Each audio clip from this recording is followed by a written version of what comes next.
But the mere fact that so many radio stations are now turning this show on, instead of getting one or two new affiliates a month over the years, and then stations are bought and sold and you lose some, we're now getting 2, 3, 4 a week. And these are big stations in the biggest cities. The fact that the Drudge Report would pick up your story from Infowars.com, the fact that a lot of people I talk to that are middle class, nouveau riche, working class, they are getting it. Now, I agree with you. The hubris-filled super elites, the ruling class, a lot of them are very delusional. But you spoke about the revolution in 1917, 1918, and of course you're right. As a researcher, that the people rebelled, then the communists came in from Germany, England, and New York and took it over. And I see that as the great danger. Ron Paul has said that during this crisis, we've got to be more active than ever so that people with horrible ideas don't use the crisis to get more control. Dr. Roberts? That's right. There's no way to predict the outcome of that. Being vigilant, but that requires organization, which doesn't exist either. So I don't know what we can do other than rejoice that it will sweep away the current the current bad crop. It may give us a worse crop. On the other hand, the people may provide the kind of leadership at the time that's needed. But Alex, rather than speculate on these things, let's talk about, because you wanted to know at what point do we hit the point of no return? Yes. And can't get out of the crisis. And as I've emphasized many times with you on your show, the big crisis is, when do we lose the dollar as reserve currency, and when can the federal government no longer finance its huge budget deficit except by printing money? Now, and I've made the point over and over, you can finance a $400 or $500 billion deficit, but you can't finance one that's $1 trillion for $500 billion. And we've now into the second year of $1.5 trillion deficits. How are they being financed? I think they're being financed in the following ways: the flight of individual investors from stocks into what they regard as safe government bonds. That's one way it's being financed. Now, that can't go on forever. Once people have fled the stock market, I don't mean the big money managing firms and the pension firms, but the individuals. They are leaving, they've left. The other way the budget deficit is being financed is through the Federal Reserve's purchase of all of the bad paper, the subprime derivatives, and so forth, that the banks got themselves stuck with. The Fed simply bought that from them, gave them bank reserves, and the banks used those bank reserves to buy the government's bonds. So that's the second way it's being financed. Again, this can't go on forever either. Once the well, the Fed's now announced they're going to start monetizing, correct? Yes, but what they're talking about is what they're already doing. They're going to buy financial instruments from the banks, hoping that the banks then use the excess reserves to lend. But of course they won't, because there are no credit-worthy borrowers. And so that doesn't lead to money creation. The banks have to respond to that, you see, by creating new demand deposits, making loans. But they haven't been doing that. Instead, they use the excess reserves to buy more treasury bonds. So now the third way the government has used is the Greek crisis. Stay there, Doctor. We've got to break. Back in 70 seconds. We'll cover the third way. When do we pass the point of no return? That answer straight ahead. Stay with us. Dr. Paul Craig Roberts is our guest. He, of course, is the author of the latest story the Drudge Report picked up from Infowars.com, The Ecstasy of Empire. And at the end of the article, you can link through at Amazon.com and get the powerful book, How the Economy Was Lost, The War of the Worlds. It details how this country is, why this country is disintegrating. Okay, Dr. Roberts, you were getting into the third way they plan to finance all of this at the point of no return. Go ahead. All right, it's the Greek crisis. You know, the Greeks got heavily in debt, and so the New York investment banks and the hedge funds, made a run on them, caused the Greek crisis, and then the New York investment banks and hedge funds multiplied the Greek crisis into the euro crisis. And the financial press, of course, became an adjunct to the Treasury's financing needs, and they spread all over that, the euro is going, the euro won't last. And the euro collapsed dramatically against the dollar. Well, this caused all kinds of individuals and foreign central banks who had been holding euros as reserves, as an alternative to the dollar, to flee the euro and flee into the dollar. That means buying treasury bonds. So the United States government was able to use its private financial apparatus to finance its deficit by drawing funds out of Europe. But you said at the time it wouldn't last, and it didn't. No, it doesn't. But you see, they may next start on Spain and Ireland and Portugal.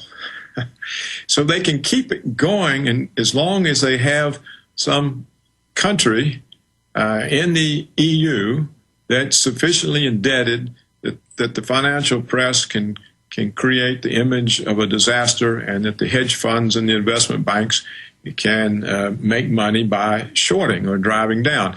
So as long as they can produce these flights of fear from other countries' holdings and from other currencies into the dollar, they can keep this going. But of course, it is limited. It can't go on forever. And so what I think the way they're playing this game is that the decline of the United States will be sudden, because the minute there's no longer any way to finance the deficit, it means they have to print the money. The minute they do that, the dollar is no longer the reserve currency. What about China? I see them hyping that China is going to have a depression, and I see them talking about trying to manipulate China, but China's our biggest holder, and I've seen China getting angry, devaluing the U.S. treasuries and EU treasuries in the last month. Well, that's correct, and today there's an article on Global Research about we keep trying to provoke them militarily, and we're making them very angry. If you think about the behavior of the United States government, it is irrational. It does look to be desperate. I don't think they would succeed in driving assets out of China into the United States. I don't think that's possible. But who knows? Nevertheless, when they no longer can produce a flow into dollars or into U.S. Treasury bonds out of some fear or some hyped crisis, that's when the financing problem hits, and that's when the dollar ceases to be the reserve currency. And the minute that happens, we can't pay our import bill. And so the supply of goods and services into the United States from abroad are greatly curtailed. And this, of course, includes petroleum. Dr. Roberts, we've got one more segment with you. You've been very gracious to give us your expertise and, of course, your great articles that we're posting at Infowars.com. We're going to come back and talk about this desperate game they're playing, and they are trying to start a war with China, and they're not Iraq. They're not Iran. We'll talk about that straight ahead with Dr. Paul Craig Roberts. Stay with us. That's right. You found it, the real deal. Patriots defending the Republic, the free market, our Bill of Rights and Constitution. This is the tip of the spear in the battle for the Republic. Thank you for joining us. The reason we're having so much success at waking people up worldwide is because you're spreading the word about the radio broadcast, the films, our guest, the information we cover. Don't forget the free iPhone app. Even if you don't have an iPhone, you can send it to friends and family that do, where they can listen how they want, when they want, and there's the free podcast at Infowars.com. We're talking to Dr. Paul Craig Roberts, and he was getting into all these news stories saying China wants to attack the U.S. China's our enemy. We've got to get ready. They may attack us. It's in the Associated Press today that the Pentagon says China may launch an attack. Now they're al-Qaeda. after these very same corporate globalists had tax incentives and everything they could to move everything offshore, not for free trade, but to cannibalize our economy. Now, more and more, we've got to go into Pakistan. We've got to attack Iran. Bolton says 8 days. Now he says 3 days in the Jerusalem Post. We've got to have war with Syria. We've got to do it. The media says Al-Qaeda's about to hit, and Obama's going to have to take your rights. We can really see them playing the false flag card. I had former top-level CIA analyst David McMichael on earlier, and he agreed. He said, we are in the prime danger of the government staging a terror attack. So Dr. Roberts speaking about Iran, China, all of this, and the method to their madness, but they're now trying to pick fights with people that have hundreds, if not thousands, of nuclear weapons. Pakistan's got more than 20 with medium-range delivery systems. China's got conservatively 2,000. I mean, these people may end the world. I mean, look at Cheney launching the attack through the proxy Georgia against the Russian-held South Ossetia and Abkhazia. I mean, you know, they really are lunatics. Exactly, they're lunatics. Dangerous lunatics, and they're playing all the fear cards. It's just like George Orwell's 1984, Big Brother. There are wars everywhere, or at least the people are told there are. You never really know in the book whether those wars exist or they're just propaganda to keep the people under control. But they're lunatics. That's exactly the case. Alex, let me add, I left out one other way they can keep this financing of the deficit going for another year, and that is they can confiscate part of our remaining private pensions on the grounds that they are accumulating tax-free and that they shouldn't be tax-free. So they can do that. Also, they could require the pension fund managers to use our pensions to purchase treasury bonds. So that's another financing means they have that I suspect they will resort to as they get more desperate. Well, to interrupt, you said that here on this show 3 years ago. It's now, Bloomberg admits 3 months ago that the feds are ordering private pension funds to, quote, invest in failed banks. The Chicago Tribune said, oh, the state has changed the law, and they gave the subsection, I read it on air yesterday, where the state doesn't have to give state workers their pension. I mean, if they try that, you talk about a recipe for revolution. Yes, it's more of the let them eat cake. If you look at people whose pensions were hurt by the dot-com bubble, by the real estate bubble, by the subprime derivative bubble, they haven't got that much left. So if they come in and levy a tax on the pensions on the grounds that they haven't been taxed, or they require the pension fund managers to use the pensions to buy worthless government paper, that's more provocation and more reason that I think Salenti's point that when people have nothing left to lose, they lose it. And that's generally when you get a revolution.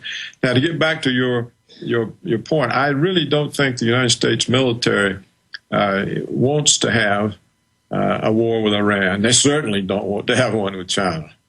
The people pushing this are the neoconservatives who have this sort of empire ideology. They're totally unrealistic. We haven't the resources for an empire.